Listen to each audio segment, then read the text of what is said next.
1996 সালে রাষ্ট্র ক্ষমতায় এসে আওয়ামী লীগ জাতিকে কলঙ্কমুক্ত করতে বঙ্গবন্ধু ও জাতীয় চার নেতা হত্যার বিচার শুরু করে। কৃষক, শ্রমিক, মেহনতি মানুষের কল্যাণে গ্রহণ করে নানান পদক্ষেপ। 5 বছর রাষ্ট্র পরিচালনা শেষে প্রথমবারের মতো শান্তিপূর্ণভাবে নির্বাচনকালীন সরকারের কাছে রাষ্ট্র ক্ষমতা হস্তান্তরের একমাত্র উদাহরণ সৃষ্টি করে আওয়ামী লীগ। 2001 সালে প্রশ্নবিদ্ধ সেই নির্বাচনে বিএনপি জামাত ক্ষমতায় এসে ঝাঁপিয়ে পড়ে প্রগতিশীল শক্তির বিরুদ্ধে। ভোটের ফলাফল ঘোষণার সাথে সাথে শুরু হয় আওয়ামী লীগ নিধন কর্মসূচি। সারা দেশে ভাঙচুর আর আগুন, হাজার হাজার আওয়ামী লীগ কর্মী হয় ঘরছাড়া। 2001 সালে যখন নির্বাচন হয়, রাতের বেলায় যখন ফলাফল ঘোষণা করা হচ্ছিল, দেখা যাচ্ছে রাত 10টায় দেখা যাচ্ছে যে অধিকাংশ আসনে বিএনপি এগিয়ে আছে। তখন কিন্তু পূর্ণ ফলাফল ঘোষণা করা হয়নি, কিন্তু ওই রাত্রেই বিএনপির যারা আছে সন্ত্রাসী বিএনপি, তারা কিন্তু ওই ঝাঁপিয়ে পড়েছিল সংখ্যালঘুদের উপর এবং আওয়ামী লীগ নেতাকর্মীদের উপর। কী জন্যে? যে আওয়ামী লীগকে তারা ভোট দেয়। ওই রাত্রেই কিন্তু তারা ঝাঁপিয়ে পড়েছিল, নির্যাতন করেছিল। কর্মীদের বাড়িতে চড়া করা হয়েছে, গ্রেপ্তার করা হয়েছে। আমাদেরকে নেতাকর্মীদের মারছে, আবার তাদেরকে রাত্রেবেলা যা পুলিশ ধরে নিয়ে আসছে। এটা মানে সে 71-এর মুক্তিযুদ্ধ পাক হানাদার বাহিনীকে হার মানেছিল 1 সালের নির্বাচনে। আমার এই বাড়িতে তৎকালীন বিএনপি জামাতের নেতৃবৃন্দদের নেতৃত্বে না হলেও 50-60 বার হামলা করা হয়। পাশের রুমে আমার মা থাকত আর কি। একদিন গভীর রাত্রিতে সেই রুমে বোম মারে সেই কাচের টুকরো আমার মায়ের চোখে লাগে, আমার মায়ের একটা চোখ অন্ধ হয়ে যায়। সকাল 11টার সময় শহীদুল ইসলাম তালুকদারের প্রকাশ্য দিবালোকে প্রশাসনের ছত্রছায়ায় সেই বাড়ি লুট করা হয়। বাড়ি ভাঙচুর করা হয় আবু ইউসুফ সূর্যর, কে এম হোসেন আলী হাসানের, আমার গোলাম কিবরিয়ার, সিরাজুল ইসলাম খানের, আব্দুর পাতার এবং অসংখ্য বাড়ি ভাঙচুর করে। 2001 সালের নির্বাচনের পরে হাজার হাজার হিন্দু সম্প্রদায়ের মানুষ এই দেশ ত্যাগ করতে বাধ্য হয়েছিল। হাজার হাজার হিন্দু সম্প্রদায়ের মানুষ জননেত্রীর শেখ হাসিনার আশ্রয়ে যায় আশ্রিত হয়েছিল। নির্যাতন, তাদের নির্যাতন নিপীড়নের কথা কি বলবো। আপনারা জানেন 14 বছরের একটি মেয়ে উল্লাবার পূর্ণিমা, সেই পূর্ণিমাকে তারা ধর্ষণ করেছে। পূর্ণিমা আমাকে গুম করে রাখা হয়েছিল। পরবর্তী জননেত্রী শেখ হাসিনা এবং আওয়ামী লীগের নেতাকর্মীদের আন্দোলনের মুখে আমাকে ছাড়তে বাধ্য হয়েছিল। আমাদের এখানে বহু নেতা কর্মীদের জীবন দিতে হয়েছে। আমরা জেল, জুলুম, অত্যাচার এবং অনেক লোক এখানে নির্যাতিত হয়েছে। এবং খালেদা জিয়ার অবৈধ নির্বাচনকে বাতিল করার লক্ষ্যে এমনকি খালেদা জিয়া হুকুম দিয়ে গেল আমাদেরকে গ্রেপ্তার করার জন্য। নাজমুল হত্যার পরে তারা এমন কোনো কাজ নাই তারা করে, প্রতিটি বাড়িতে বাড়িতে তারা হামলা করেছে। দু একটি যদি নাম বলতে চাই, আমার নিজের বাড়ি, শহীদুল ইসলাম তালুকদার, গোলাম হায়দার, কিবরিয়া সাহেব, আমাদের ফিরোজ ভূঁইয়া এবং মোতার মাস্টার সহ এমন কোনো ব্যক্তির বাড়ি ছিল না যে তারা ভাঙচুর করেছে। হিন্দু সম্প্রদায়ের মানুষজনের বাড়ি বাড়ি চলে হামলা আর ধর্ষণ। অনিরাপদ আর অনিশ্চয়তায় বাড়ি ছাড়েন অনেকেই। 2001 সালে হারার পরে আমার এই পার্শ্ববর্তী ইউনিয়ন চৌগ্রাম ইউনিয়নে 14 বাড়িতে ডাকাতি করা হয়, সব আওয়ামী লীগের হিন্দু পরিবার এবং শ্লীলতাহানি এবং অনেক কিছু করা হয়।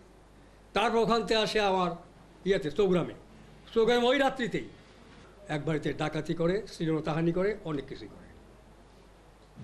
তারপর সুকাশিজনে বিভিন্ন বাড়িতে পলের পাতা আগুন লাগিয়ে দেওয়া হয়। বোরাই গ্রামের সভাপতি আইনুল হক ডাক্তারকে হত্যা করে টাকের সাথে দড়ি বেঁধে তাকে টেনে টেনে হত্যা করা হয়েছে। মমতাজ ভাইকে হত্যা করা হয়েছে, সেই বিএনপি আলারা হত্যা করছে, নির্মমভাবে হত্যা করছে। চাকু ছোড়া এই দিক দিয়ে মারছে, এই দিক দিয়ে বের হচ্ছে, এই দিক দিয়ে মারছে, এই দিক দিয়ে বের হচ্ছে। এরা আওয়ামী লীগকে নিধন করতে চায়। স্বাধীনতা সপক্ষের মানুষদের, স্বাধীনতা সপক্ষের দলকে এরা নির্মূল করতে চায়, ধ্বংস করে দিতে চায়, এরা রাজত্ব করতে চায়।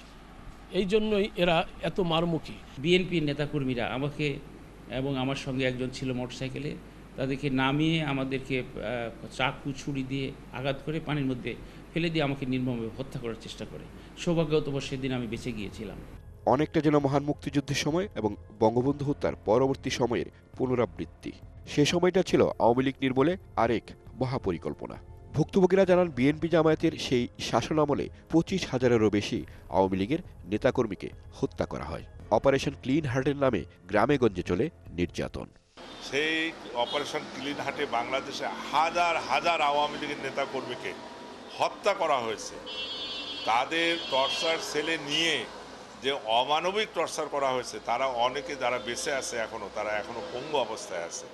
এবং বিএনপি জামাতের যারা নেতা কর্মী সন্ত্রাসীরা ছিল, তারাও কিন্তু সারা দেশে আহসানুল্লাহ মাস্টারের মতো মানুষ, খুলনায় মঞ্জুরুলের মতো মানুষ, এইভাবে সারা দেশে SM কিবরিয়ার মতো মানুষ, এইভাবে তারা হত্যা করছে, প্রকাশ্য গুলি করে বোমা মেরে।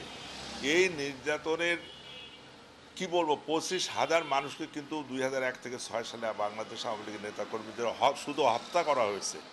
খুলনায় যশোরে কিভাবে আমাদের সংখ্যালঘু ভাইদের উপরে নির্যাতন করা হয়েছে, ধর্ষণ করা হয়েছে, বাড়ি ছাড়া করা হয়েছে, বাড়িতে আগুন দিচ্ছে। প্রতিনিয়ত প্রত্যেক দিনে একটা না একটা ঘটনা তারা ঘটাতোই আমাদের উপর।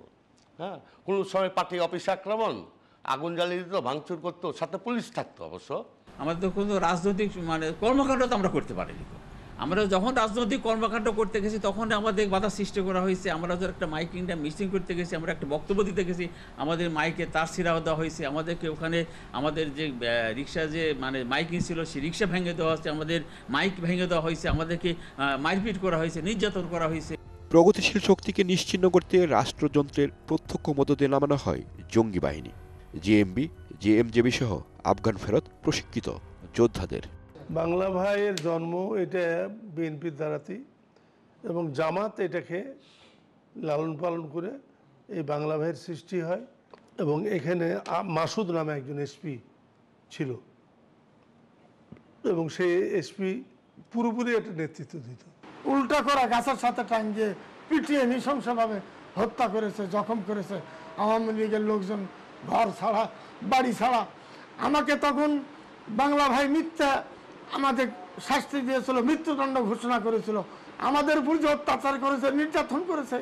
আমরা বাড়ি ঘর ছেড়ে আমরা শহরে বিভিন্ন জায়গায় আশ্রয় নিয়েছি। আমাদের প্রায় 26 জন নেতাকে হত্যা করেছে। তাহিরপুর পৌরসভার মেয়র খন্দকার আলো, তিনি আওয়ামী লীগের নেতা ছিলেন, থানা কমিটির সদস্য।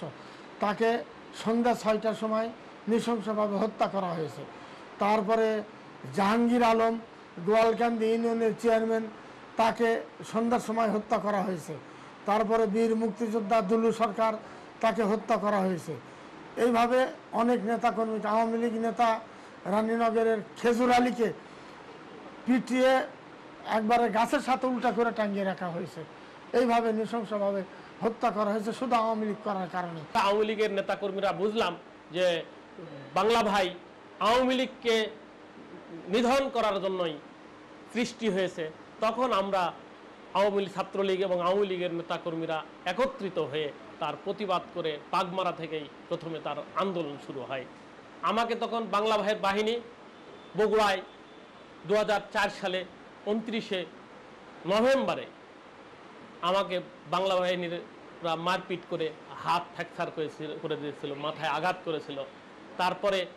তারপরে বাংলা ভাইয়ের নির্যাতনের পর বিএনপিরা আমার বিরুদ্ধে 10টি মিথ্যা মামলা দিয়েছিল। আমি হাত ব্যান্ডেজ করে ঘুরে বেড়াই, আমার নামে বিভিন্নভাবে রাজনৈতিক মামলা দিয়েছিল। তারেক রহমানের পাশাপাশি বিএনপি জামাতের কয়েক মন্ত্রী ও এমপি সরাসরি জঙ্গিদের সমর্থন দেয়।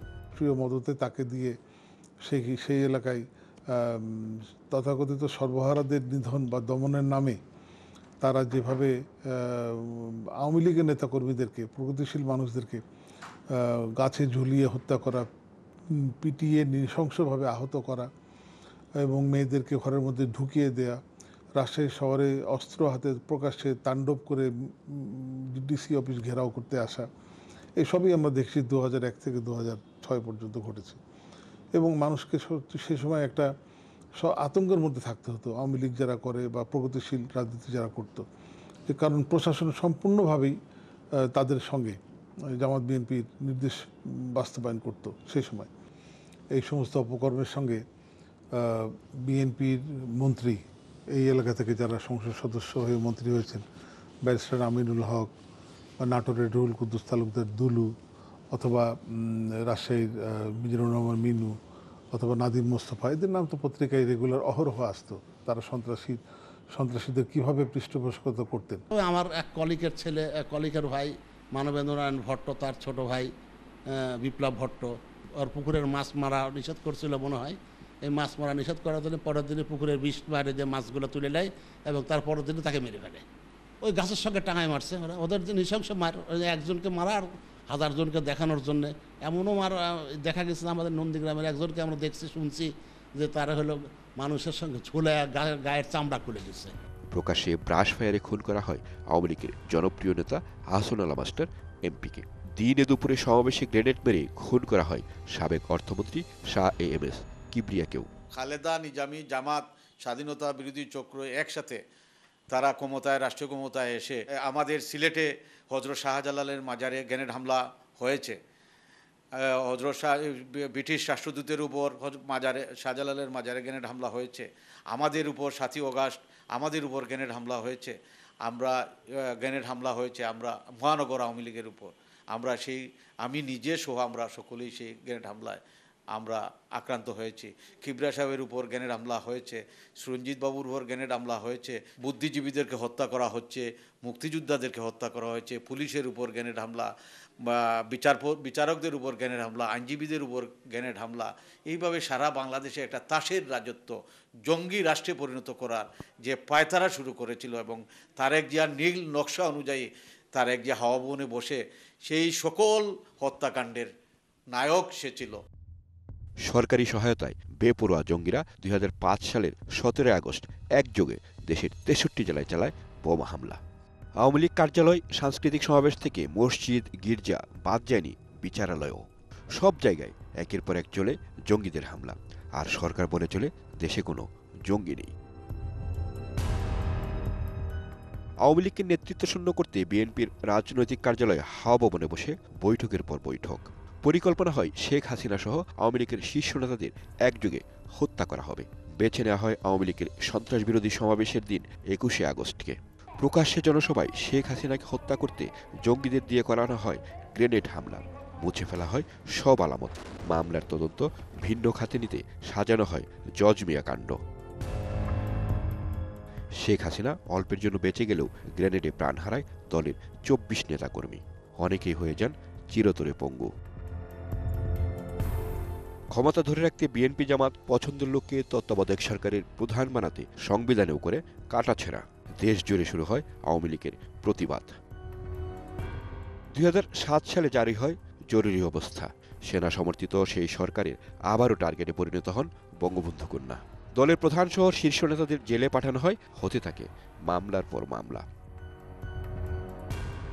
আওয়ামী লীগের আন্দোলনের ঐতিহ্য ও নেতাকর্মীদের দৃঢ়তার কাছে হার মানে সব ষড়যন্ত্র। 2008 সালে ভূমিধস বিজয়ে শেখ হাসিনার হাত ধরে আরেক দফা রাষ্ট্র ক্ষমতায় আওয়ামী লীগ। শুরু হয় দিন বদলের গল্প। বাংলাদেশ হয়ে উঠতে থাকে বিশ্ব রাজনীতির অংশীদার। বিশ্ববাসীকে অবাক করে দিয়ে বাংলাদেশ হয়ে ওঠে উন্নয়নের রোল মডেল।